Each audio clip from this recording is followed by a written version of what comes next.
In a few minutes, I'm going to show you a video interview that I conducted with a Catholic priest in Nigeria, where we discuss the current situation, which most people, presumably you as well, are unaware of if you've been following the supposed media, both liberal and conservative. There we go with those words again. But before I do so, let me tell you how this all started, how I got to know this priest, and how this interview came about. About a month ago in August, I received an email from a Catholic charity group that was helping Christians in Nigeria. And it said, "I have some very sad and distressing news, and I was hoping that you might be able to help. The news media is not covering this topic, and Catholics in Nigeria are not sure how to seek out help. Father Samuel Maria from Nigeria, a native and pastor of over 10,000 souls, has just informed me that the Muslims have been advancing for months and are very close to them, and things are getting very desperate. Their situation is becoming very dire, and he would like to do another interview with any U.S. media that would like to hear an update specifically regarding how the Muslims are advancing and killing innocent souls. As you know very well, it is not politically correct today to speak out against the Muslims, and thus many news media do not want to hear or report what is going on." I essentially agreed to have an interview with Father Abba Samuel Maria's his name, and we set a date for sometime in September. About a week later, I received another email from that same person of that Catholic charity, and in it they quoted Father Abba Samuel Maria himself in an email he wrote to them. So he wrote on August 13th the following, quote, "St. Paul's Parish, Ayatwar Rectory, which I sacrificed everything to build, was set ablaze by Fulani jihadists yesterday. The church windows, glasses were broken, and the people successfully sacked from their ancestral homes. Kudos to the Nigerian army for successfully disarming the people and making them vulnerable to their attackers. The cries of the people echo through the land as the Fulani invaders, equipped with logistic and high-level intelligence provided by the military personnel, attack and slaughtered unarmed civilians in their sleep, leaving a trail of blood flowing like a river. Justice, integrity, dignity, humanity, all lost in the fray, a nation's future uncertain each passing day."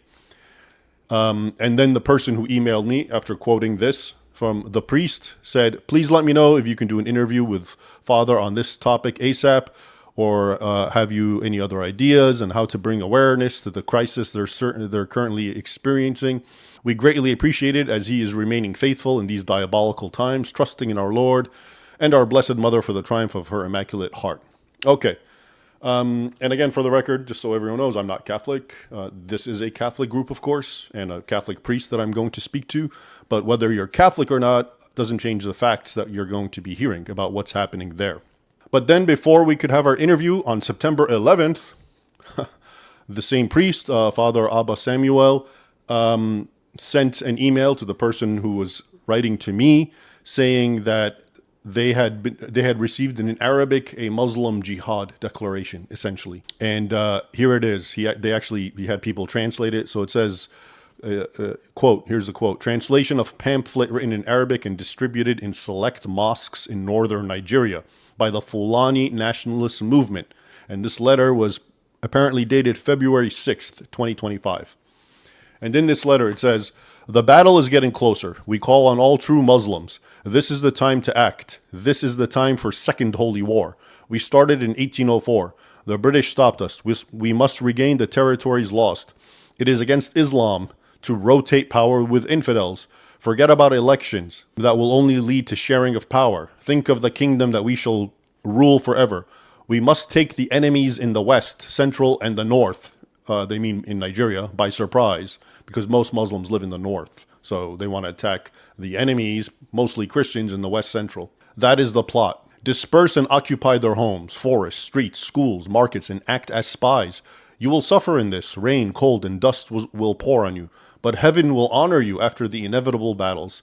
Our attacks on the infidels must be total and overwhelming. We must begin by instilling fear in them, weaken their resolve through kidnaps, brutal rapes, making it difficult for them to farm, and subdue them before the war. Our strategies involves learning from the tactics of the past and merging it with the wisdom of the moment.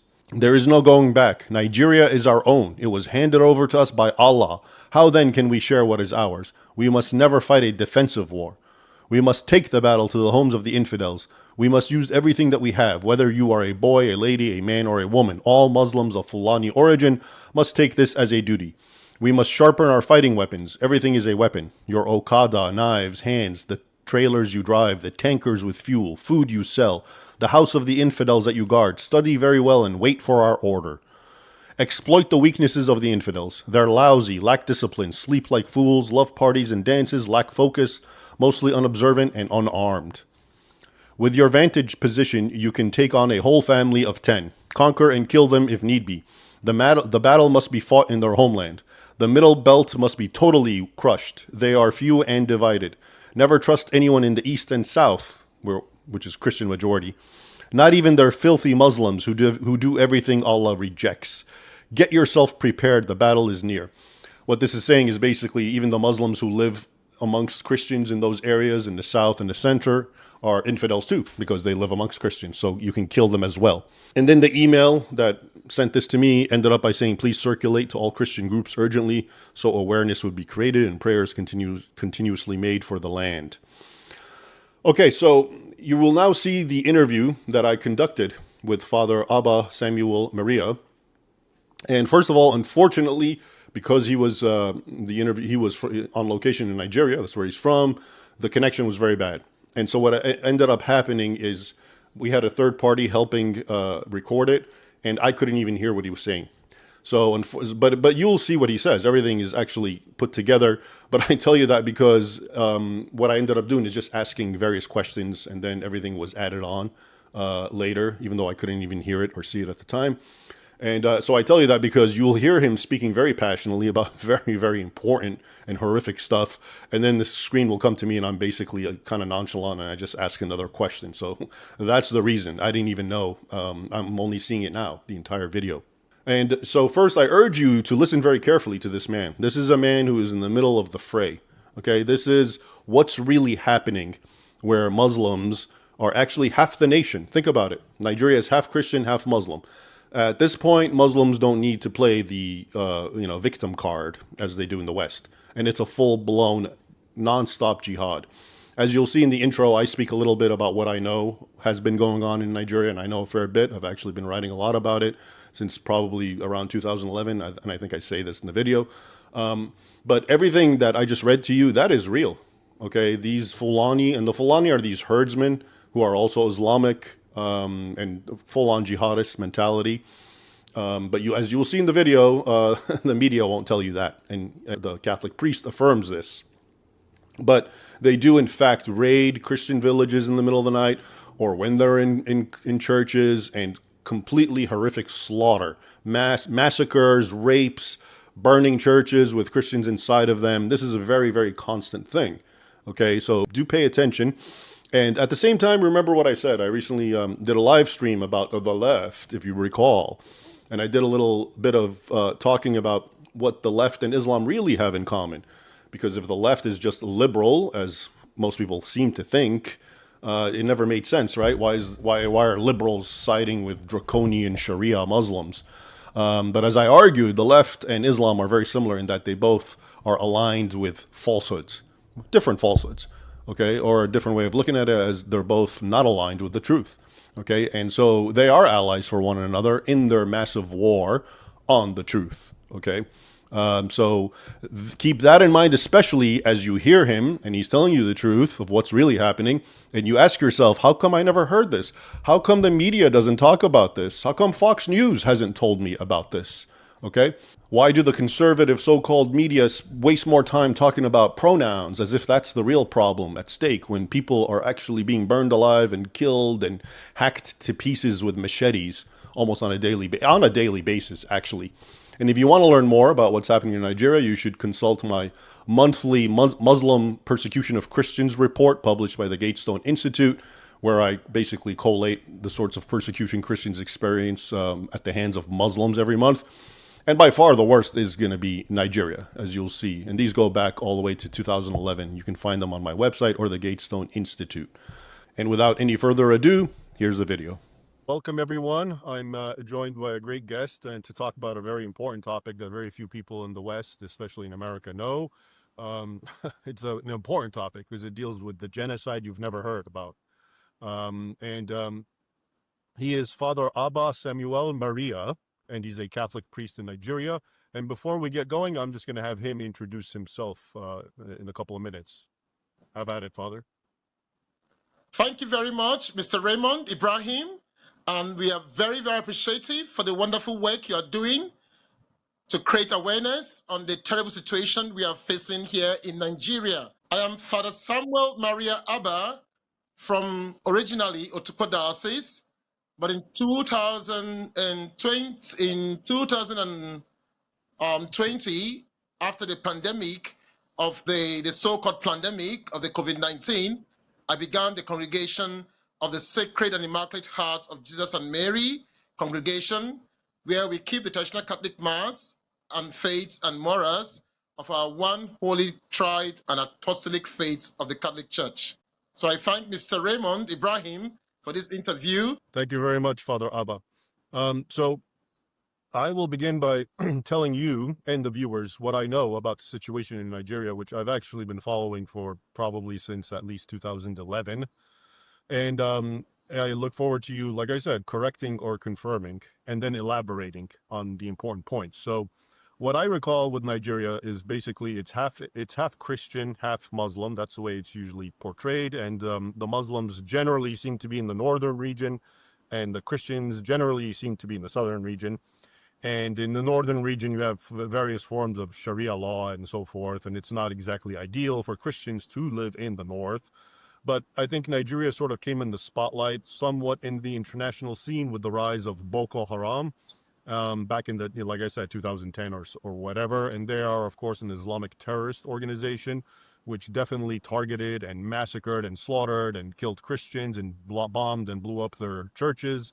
Many of them, dozens, I would say, actually, because I write reports every month about the persecution of Christians around the Muslim world. It's very clear Nigeria is apparently the absolute worst, okay, at least when it comes to the numbers of Christians who are being killed and just being persecuted and churches being attacked. Anyway, that went on for a long time until somehow, maybe like, I don't know, 5-10 years ago, all of a sudden it became the Fulani herdsmen who started now taking up the slaughter of Christians. Okay. But the narrative changed. So now the Boko Haram, from my perspective, seem to somehow fade in the background. We don't hear too much about them engaged in acts of terror as before, but the acts of terror are greater than ever. And now they're at the hands of these so-called Fulani herdsmen, who I believe the vast majority of them are Muslim. Okay. And it seems to me from what I read between the lines, they are also radicalized by Islamic ideology. They believe what they're doing is jihad. They enter Christian settlements and villages, usually in the middle of the night or after or on Saturday night, right before church, and they slaughter and kill and devastate and burn. And a lot of them, according to witnesses, scream things like Allahu Akbar, and it's very clear they're radicalized. Okay, but in the West, the narrative is that these Fulani have nothing to do with Islamic radicalization or anything, that this is all a land dispute, that the Fulani have been driven out of their homes due to climate change, and that they are not in any way, shape, or form ideologically motivated against, let's say, Christians. In fact, they try to blur the line. They won't even say one's Muslim or one's Christian. It's as if it's sedentary people versus nomadic herdsmen. But of course, it seems to me the nomadic herdsmen are mostly Muslims and the sedentary are Christians. And of course, I think Muslims who live among the Christians get killed too. They're collateral damage and so forth. So that's the general gist that I've seen, and I'm frankly shocked and disgusted at the Western media, but like I said, you'll correct me, and the analysts, and I've seen many people from Hillary Clinton, Bill Clinton, the Obama administration, all of them talking about, what's happening has nothing to do with religion at all, whatsoever. Okay, it's something else. It's, like I said, climate change, and to his credit, I even remember Donald Trump, when he was president in the first term, with Muhammadu Buhari, he asked him, why are you killing Christians? And, to his credit, at least he brought that question up. And that's the other point I hear, that the government, whether it's Buhari or not, is somehow complicit. They either turn a blind eye when the Fulani are killing and destroying, or or sometimes they're there and they don't help at all, or sometimes I've even heard they help the terrorists. Okay, so that seems to be the situation for me, and I've read statistics like in Nigeria, something like one Christian is killed every 2 hours because of their Christian identity. Okay, so that's the summary that someone like me, who's moderately educated by American standards regarding Nigeria, we never hear about this. Okay, here in America, I often point out, maybe you're familiar with something like Black Lives Matter in America, and people always say Black Lives Matter, but I've often pointed out they don't matter, obviously, if they're in Nigeria and if they're Christian. So yeah, I'll hand it over to you now, and you can, like I said, elaborate, confirm, or refute anything I said. So it's quite interesting because it's a jihad.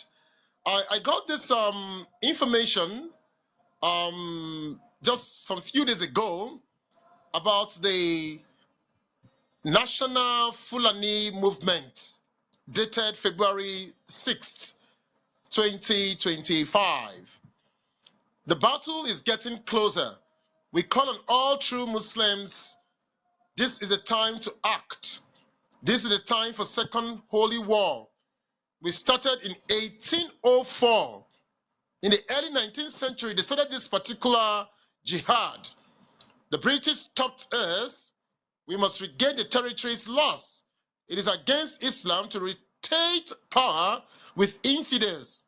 Forget about election. That will only lead to sharing of power. Think of the kingdom that we shall rule forever. We can change the naughty history. Usman Danfodio, he was the one that began the jihad, did it successfully. We can do it too. We must take the enemies in the west, central, and the north by surprise. That is the plot. Disperse and occupy their homes, forests, streets, schools, markets, and act as spies. You will suffer in this. Rain, cold, and dust will pour on you, but heaven will honor you after the inevitable battles. They are kind of heaven, of course. Our attacks on the infidels must be total and overwhelming. We must begin by instilling fear in them, weakening their resolve through kidnaps, brutal rapes, making it difficult for them to farm and subdue them before the war. This exactly is what they are doing, and they are still doing it. The write-up continues. Our strategies involves learning from the tactics of the past and merging it with the wisdom of the moment. There is no going back. Nigeria is our own. It was handed over to us by Allah. Of course, not the God I worship. Allah is not the Trinitarian God. And that's why it's so sad to see what the Vatican is doing with the Muslims in recent times. How then can we share what is ours? We must never fight a defensive war. The Catholic Bishops' Conference of Nigeria are fighting a defensive war, whereas these people are ransacking and taking over villages, raping, taking over lands and territories, farmlands. People are living in constant fear. Everybody is worried. Everybody is afraid. And we are not allowed to take up arms to fight for ourselves. The government, the military, parastatals are all taken over by these particular sets of jihadists. They are everywhere in government. They're like the Freemasons. They are the ones in control of the Nigeria economy, the Nigeria army, the Nigerian politics, and so on and so forth. The reading continues. We must take the battle to the homes of the infidels. We must use everything that we have, whether you are a boy, a lady, a man, or a woman. All Muslims of Fulani origin must take this as a duty. You must sharpen our fighting weapons. Everything is a weapon. Your Okada, that's the riding, the motorcycle, your knives, your hands, the trailers you drive, the tankers with fuel, food you sell. It's alleged that most food gotten from them these days are poisoned, and this poisonous food goes ahead to kill. They know what it is, they identify it, and they give it to the infidels according to them, and people die in their numbers. the houses of the infidels, the reading continues, that you guard, because most of them, they work as security men in people's houses. Study very well and wait for our order. Exploit the weakness of the infidels. They are lousy, they lack discipline, they sleep like fools, love parties and dances, lack focus, mostly unobservant and unharmed. See, this is the reason why whenever they strike, people cannot defend themselves, because they come when you are least expecting. Sometimes people are in the churches, they come, they burn the churches, burn the people in the churches. It is a jihad, and they are serious, and people are dying in their numbers. With your vantage, the reading continues, position, you can take on a whole family of 10, conquer and kill them if it need be. The battle must be fought in their homeland. The Middle Belt must be totally crushed. They are few and divided. Never trust anyone in the east and south, not even their filthy Muslims. Now, this is those people who claim to be Muslims in the west and also in the east and in the south. They don't consider them as true Muslims. You are either Fulani Muslims or you are an infidel. Not even their filthy Muslims who do everything Allah rejects. Get yourself prepared. The battle is near. So, they ask that this should be circulated around Christians. So it is clear. Mr. Ibrahim, in his research, is not wrong. What he's saying is a fact. We are witnesses to it. Just last month, they went to Yelwata. It's not too far from where we are here. It's just a 20 minutes drive. They ransacked the whole village. Even Pope Leo the 14th commented on this the next day. Ransacked the whole village, bound people alive, ran away, and not a single culprit have been caught. And very close to Yelwata, we have the army barrack. Still close to Yelwata, we have the Air Force barrack. We have the naval barrack. So how come they strike and they go? Because they are the ones in control of those barracks. So whatever he's saying is the truth. And people are shying away from it. And souls in their numbers are being killed. Villages are being ransacked. People's lives are being wasted. It's terrible. It's very, very terrible. And it's sad that the Nigerian government is quiet about it. For crying out loud, who's the Nigerian government? The Nigerian government is them. They're in politics, they're in economy, they're even the one deciding what should take place in the country. So it is sad. And I think only the Lord can help us now. That is why we at SSIH, Sacred and Immaculate Hearts of Jesus and Mary Congregation, we are out for the reign of the Sacred Heart of Jesus and the triumph of the Immaculate Heart of Mary through the acceptance of the true traditional Catholic Mass and the true Catholic faith and morals. This is a crusade. And with God on our side, the Sacred Heart will truly reign and Immaculate Heart will truly triumph. Okay, thanks for that answer, Father Abba. Can you speak some more about the question of Islamic radical ideology and really home in and focus in on to what extent is that really behind what's happening, and what is being taught to the Muslims of Nigeria, for example? Are they being taught that the Christians, I think I read somewhere that they're seen as invaders, remnants of colonialism, hence Boko Haram, right? Western education or whatever is a sin, haram. Is that how they're presented? Is it presented as a full-blown jihad, to destroy and kill the infidels? And what's the situation with churches? I hear, like I said, I've been following the persecution of Christians by Muslims for since 2011, actually, and one of my books is all about it, Crucified Again, which came out 2013. And I would say the most churches that I've seen burned and bombed and destroyed, oftentimes with Christians in them, are in Nigeria. Egypt maybe is a close second, or it has been for a while, back in the 2010s and before 2020. But maybe you can speak a little to that, please. The average Muslims are being taught to be radicals, because with the result of what we are getting currently, Either they are being taught to be radicals and to see other people in the same vicinities like themselves as infidels. Infidels. People who are against Allah, against Muhammad, against the Islamic movement.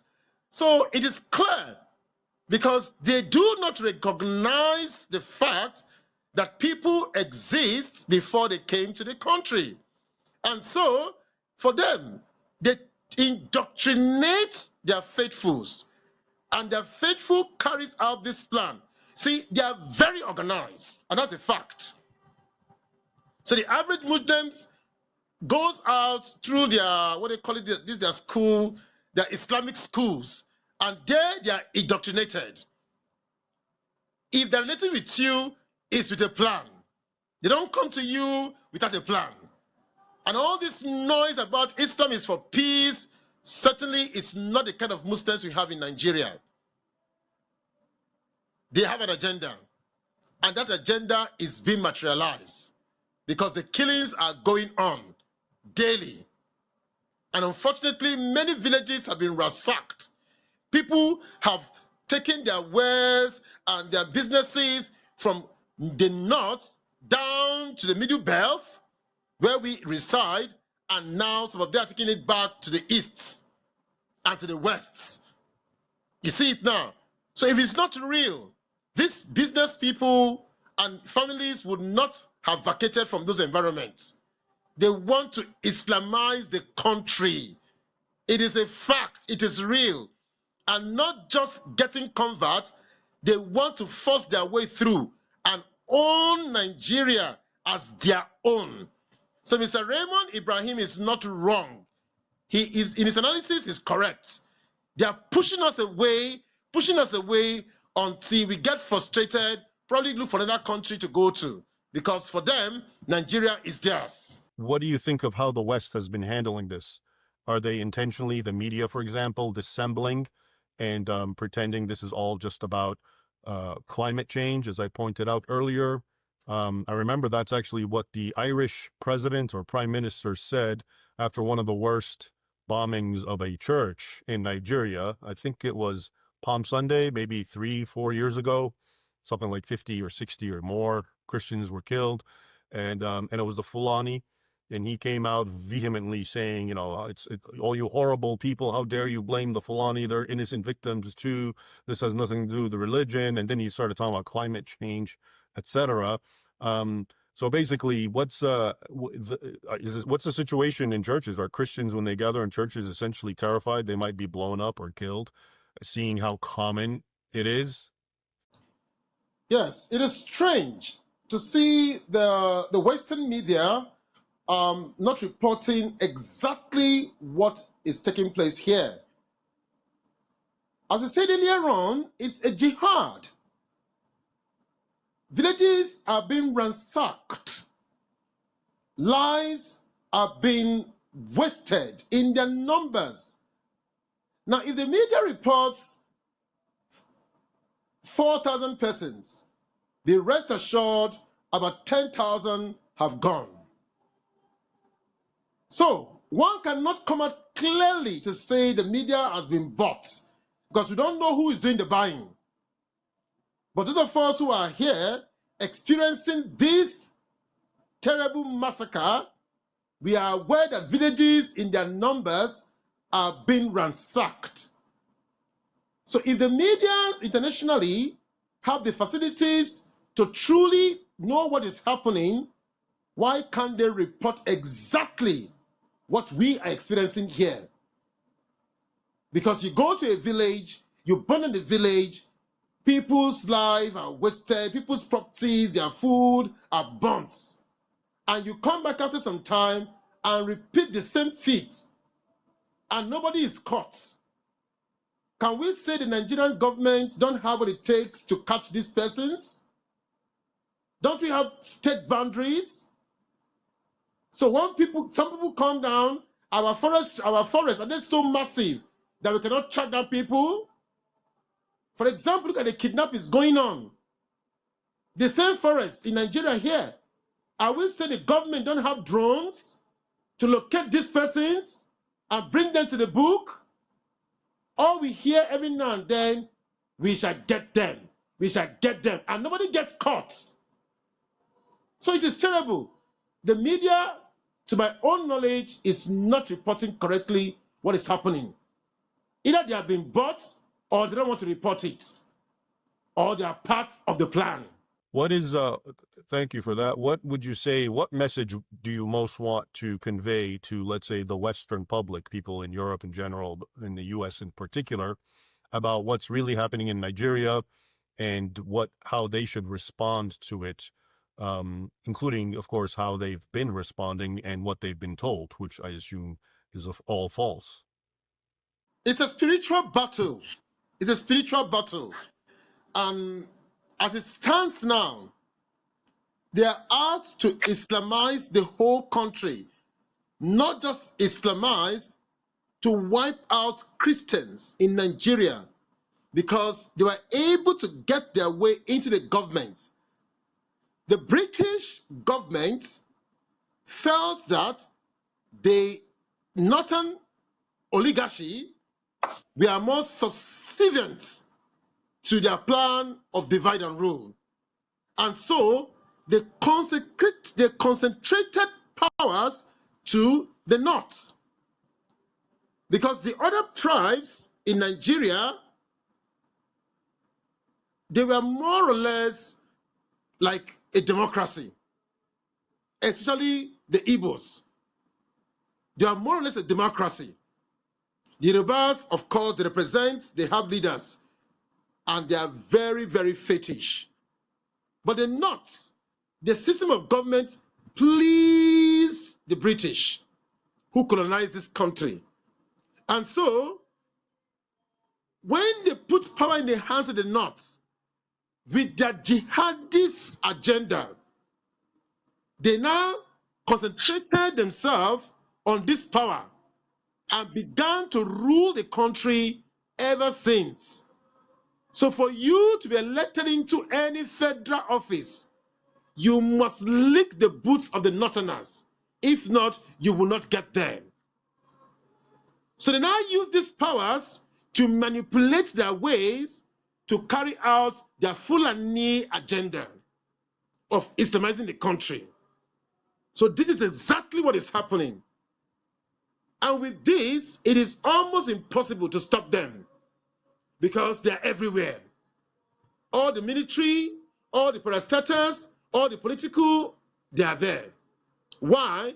Because they know what it is to rule. For example, Sokoto, where their caliphate is titled Born to Rule.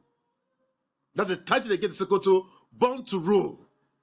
Born to rule who?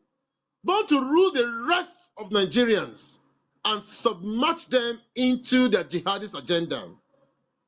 So the West can only come in now by telling them that Nigeria is a country of so many religions, and the freedom to worship God, the true God, is a right of every human being. And the true God is the Catholic God. That is why we, in our own little way, for the reign of the Sacred Heart of Jesus and the Immaculate Heart of Mary, form the Society of the Sacred Immaculate Heart to bring about the true reign of Christ our King and the Queenship of Our Lady. So it is a spiritual battle, and victory is assured. A luta continua victoria assarte. Our Lady will certainly triumph, and our Lord will certainly reign. But for the West, what is happening in many countries in the world, if they don't come to help us with this crisis, tomorrow you will hear that Nigeria is now an Islamic country. Okay, thank you for that very comprehensive view. Thanks for joining us, and I leave you with the last word. Any final thoughts or words you'd like to share with us are, of course, welcome. Mr. Raymond Ibrahim, who is doing so much to see that the true story of what is taking place in the country of Nigeria and most African countries that have been invaded by the Fulani headsmen and their jihadic plans. You know, it's like the Crusaders, when the earlier popes were able to fight this with the rosary and also were able to gain so much victory. Now is a turn for Nigerians. It's half-half, the Muslims and the Christians. And most of these lands we're talking about, they are Christian lands. These people came in and started invading, and they took over step by step. So they are not giving up. But unfortunately for us down here, there is no formidable force that will stop them from the killings, except God intervenes. If the international media and the United Nations can come into this problem and help us out, it will be very, very nice. But as you can see, it's not only Nigeria that are doing this. They are doing this in most lands. Even in Europe, they're taking over almost every places. So it is so, it's a serious, so they know what they are doing. So if God can help us in this situation, which we know he can really help us, you know, we will support any group that is going about bringing about the restoration. And that is why, in our own little way, we decided to form ourselves into groups of young men and young girls, praying before the Blessed Sacrament, living a life of penance, life of reparation, in the sight of the Sacred and Immaculate Heart, to bring about the restoration. Because we know that it's only through God that the peace can be gotten. Our Lady of Fatima said, at last, my Immaculate Heart will triumph, and the Sacred Heart will reign. So we trust in God. Currently, we are securing the different places we have our chapels, because our chapels are close to these areas that are possible areas for invasion. So we need help. We need people to help us so we can secure this land, fence the land, protect the nuns who are daily praying for us, and protect the seminarians and the sisters who are carrying out all these means spiritually to bring about the restoration. So this is what we are asking for. We need help to carry out our programs, because almost everybody seems to be silent about the insurgency that is going on. Lives are being lost, and most of these lives being lost have not received the sacrament of baptism. And it's our intention to go to the grassroots and evangelize and bring them to Christ. Bring Christ to the souls of these people before this marauding Fulani headsmen will come and take them, they go and kill them, and probably they go to hellfire. We don't want that to happen. So we are a formidable force that is trying to see how we can bring about the restoration through prayer, penance, sacrifices, and the celebration of the Tridental Catholic Mass as a dominant group in Nigeria. Thank you, and God bless. Okay. Thank you, Father, and thank you, everyone, for joining us.